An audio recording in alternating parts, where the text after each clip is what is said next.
तो last part के and में हमने देखा था कि मैक्स को जिग्यान हॉल का 6th इंस्पेक्टर बना दिया जाता है, जिसके बाद मास्टर होंग मैक्स को अपने ऑफिस में ले जाते हैं और उसे बताते हैं कि जिग्यान हॉल हेडक्वार्टर असल में एक एलियन स्पेसशिप है जिसे उन्होंने ठीक कर दिया है, जिसकी वजह से उन्हें इसमें से कुछ वीडियोस मिले हैं जिसमें एक वाइट प्लैनेट है जहां ग्रेविटी अर्थ से 300 मिलियन टाइम्स ज्यादा है, लेकिन फिर भी वहां लोग उनके प्लैनेट पर आराम से वॉक कर पाते हैं। ये सुन के मैक्स हैरान हो गया था। अब आगे तो इस पार्ट की शुरुआत में हम मैक्स और मास्टर होंग को देखते हैं, जहां मास्टर होंग मैक्स को जिग्यान हॉल हेडक्वार्टर से रिकॉर्ड की गई 2 यूनिवर्स लेवल वॉरियर्स की फाइट दिखाते हुए कहते हैं कि एक यूनिवर्स लेवल वॉरियर बिना स्पेस क्राफ्ट के भी एक यूनिवर्स से दूसरे यूनिवर्स में जा सकता है, साथ ही उसकी ताकत भी बहुत ज्यादा होती है। इसलिए ली शैन और मैं बहुत हार्ड ट्रेनिंग कर रहे हैं ताकि हम इस यूनिवर्स के बारे में और जान सकें। ऊपर से अगर कोई यूनिवर्स लेवल वॉरियर अर्थ पर आ गया तो हमें उनसे लड़ना भी आना चाहिए, नहीं तो वो अकेला ही पूरी अर्थ को तबाह कर देगा। ये सुन के मैक्स चौंक जाता है और अपने आप को इस यूनिवर्स के छोटे से प्लैनेट के छोटे से वॉरियर के रूप में इमेजिन करने लगता है। इसके बाद मास्टर होंग मैक्स से कहते हैं कि तुम्हारी ब्रेन फील्ड और स्पिरिचुअल पावर बहुत ज्यादा है, इसलिए मैं होप करता हूँ कि तुम अपनी ट्रेनिंग में कोई भी ढील नहीं दोगे। ये सुन के मैक्स हाँ करता है। अब मास्टर होंग मैक्स से उनके साथ मिस्ट आइलैंड पर चलने के लिए बोलते हैं, तो मैक्स उनसे पूछता है कि ऐसा उस आइलैंड पर क्या है जो आप खुद वहां जा रहे हो। तो मास्टर होंग मैक्स को बताते हैं कि वो आइलैंड कुछ ऐसे मॉन्स्टर से भर चुका है जो पूरी ह्यूमन सिविलाइजेशन के लिए खतरा है। ये सुन के मैक्स हैरान हो जाता है और उस आइलैंड पर जाने के लिए हाँ कर देता है। आगे मैक्स मास्टर होंग, मास्टर ली शैन और कई एल्डर के साथ मिस्ट आइलैंड पर पहुंच जाते हैं, जो वही आइलैंड था जहां पिछली बार मैक्स को वो ट्री हार्ट्स मिले थे। लेकिन अब इस आइलैंड पर न जमीन थी और न ही फॉग, इसलिए मैक्स थोड़ा चौंक जाता है। तो मास्टर होंग उसे बताते हैं कि जब लास्ट टाइम मैंने यहाँ रटन रबिंग क्लाउड को डिस्ट्रॉय करके उसे कलेक्ट करा था तब यहाँ का फॉग हट गया था, और रही बात जमीन की तो वो तब टूट गई थी जब मैं यहाँ एक एम्परर लेवल मॉन्स्टर से लड़ रहा था। ये सुन के मैक्स मास्टर होंग से पूछता है कि इस आइलैंड पर एक एम्परर लेवल मॉन्स्टर भी था। तो मास्टर ली शैन मैक्स को बताते हैं कि हाँ, उसका नाम टेंटिकल बीस्ट है, जो बहुत कम समय में एक एम्परर लेवल मॉन्स्टर बन गया है। साथ ही अर्थ पर ऐसे 2 और एम्परर लेवल मॉन्स्टर हैं जिनका नाम 8 क्लॉड और थंडर ड्रैगन बीस्ट है। ये सुनकर मैक्स बोलता है, तो मास्टर होंग जिस खतरे की बात कर रहे थे वो क्या यही टेंटिकल एम्परर बीस्ट है? जिस पर मास्टर होंग हाँ करते हैं और कहते हैं कि ये आइलैंड बहुत ही मिस्टीरियस है, साथ ही यहाँ पर एक एम्परर लेवल मॉन्स्टर भी है। इसलिए कई बड़ी बड़ी ऑर्गेनाइजेशंस ने ये अंदाजा लगाया है कि इस आइलैंड के नीचे बहुत सारा ट्रेजर हो सकता है, या फिर हो सकता है कि इस आइलैंड के नीचे एक एलियन सिविलाइजेशन हो जिसकी ये मॉन्स्टर प्रोटेक्शन कर रहा है। अब जब मास्टर होंग ये बोल ही रहे थे कि तभी उनके प्लेन का एआई सिस्टम बताता है कि इस आइलैंड के नीचे एनर्जी फ्लक्चुएशंस हो रहे हैं, जिसे देखकर मास्टर होंग कहते हैं कि पिछली बार जब मैंने इससे फाइट की थी तब ये बहुत इंजर्ड हो गया था, लेकिन लगता है ये धीरे धीरे फिर से होश में आ रहा है, इसलिए हमें जल्द से जल्द इस मॉन्स्टर को खत्म करना होगा। ये सुन के मैक्स बोलता है कि मैं भी इस मॉन्स्टर से फाइट करना चाहता हूँ, पर मास्टर होंग मैक्स को इसके लिए मना कर देते हैं क्योंकि वो खुद भी श्योर नहीं थे कि वो खुद उस मॉन्स्टर को हरा सकते हैं या नहीं।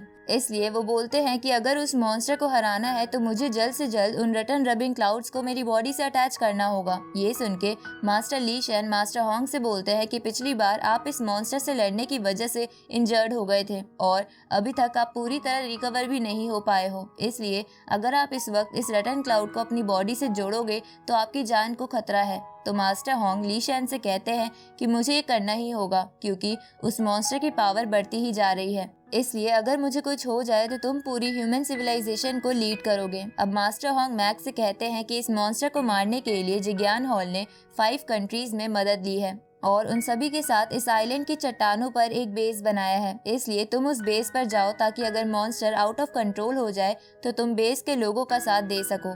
ये सुन के मैक्स हाँ करता है और उस बेस पर आ जाता है जहाँ पहले ही कई गार्ड्स बैकअप की तैयारी कर रहे थे। अब उस बेस पर पहुँचने के बाद मैक्स को मिलिट्री चीफ मिलते हैं जिनसे मैक्स पहले भी मिला हुआ था। इसके बाद वो चीफ मैक्स को कहीं ले जाने लगते हैं, जहाँ जाते हुए मैक्स 2 इंडियन और सोवियत सोल्जर्स को देखता है जिनमें से एक स्पिरिचुअल मास्टर था जिनका नाम लायन किंग और सोकोलोव था। साथ ही यहाँ 3rd एल्डर मो हेंडरसन भी आ गए थे, लेकिन मैक्स को लगता है कि सोकोलोव और एल्डर हेंडरसन एक दूसरे के दोस्त नहीं हैं क्योंकि वो एक दूसरे को गुस्से से घूर रहे थे। तभी मैक्स वहाँ एल्डर ये साइड को भी देखता है जिनके हाथ में वाटर ऑफ लाइफ था लेकिन मैक्स को समझ नहीं आता कि मॉन्स्टर से लड़ने में ऐसे आर्म ट्रेजर की क्या जरूरत। तो चीफ मैक्स को बताते हैं कि सभी बड़ी कंट्रीज और वॉरियर्स जब एक साथ लड़ते हैं तो वो अपने खास ट्रेजर्स को ज्यादा इस्तेमाल नहीं करते, ताकि जब मिशन वाला मॉन्स्टर मारा जाए तो हर कंट्री के पास ज्यादा वेपन हो, ताकि वो एंड में सारा ट्रेजर छीन ले।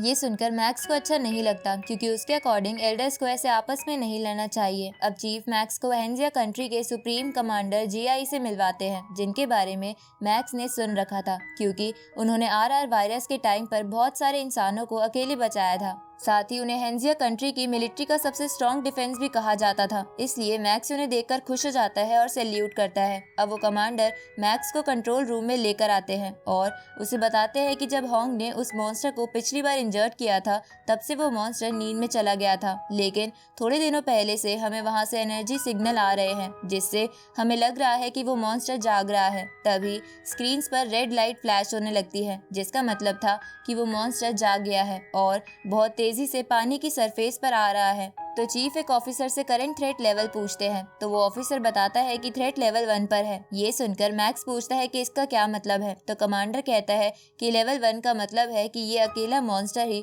पूरी लेवल 1 की मॉन्स्टर वेव के बराबर है, पर ये लेवल भी धीरे धीरे बहुत ज्यादा बढ़ जाएगा।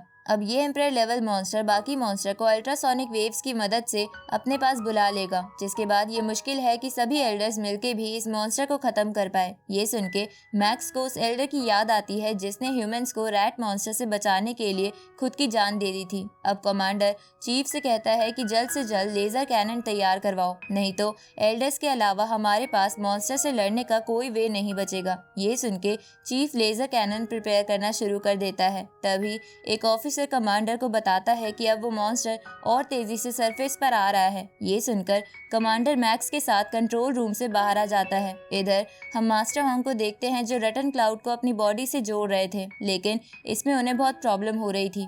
दूसरी तरफ वार्निंग लेवल डिजास्टर पर चला जाता है, जिसकी वजह से कंट्रोल रूम के कंप्यूटर्स भी खराब होने लगते हैं। इस तरफ वो मॉन्स्टर अपने टेंटिकल्स पानी से बाहर निकाल लेता है और एक एक कर सारे लेजर वेपन्स तबाह करने लगता है, क्योंकि वो मॉन्स्टर बहुत ही इंटेलिजेंट था। इधर ये देखकर थर्ड एल्डर हेडरसन मॉन्स्टर से लड़ने जाने लगते हैं, लेकिन वो फिर बेस की प्रोटेक्शन के लिए रुक जाते हैं। इस तरफ वो मॉन्स्टर अपने टेंटिकल से मैक्स और वहां खड़े लोगों पर अटैक करता है, लेकिन सही समय पर मास्टर ली शेन उन टेंटिकल्स को पीछे करके सभी को बचा लेते हैं। अब मैक्स मास्टर ली शेन से पूछता है कि क्या मास्टर होंग अब भी उस क्लाउड रटन को कंबाइन कर रहे हैं, जिस पर मास्टर ली शेन कहते हैं कि ये तो मुझे नहीं पता, लेकिन मुझे इतना पता है कि अगर इस मॉन्स्टर को जल्द ही नहीं रोका गया तो ये पूरे बेस को खत्म कर देगा, इसलिए मुझे इसे कमजोर करना ही होगा।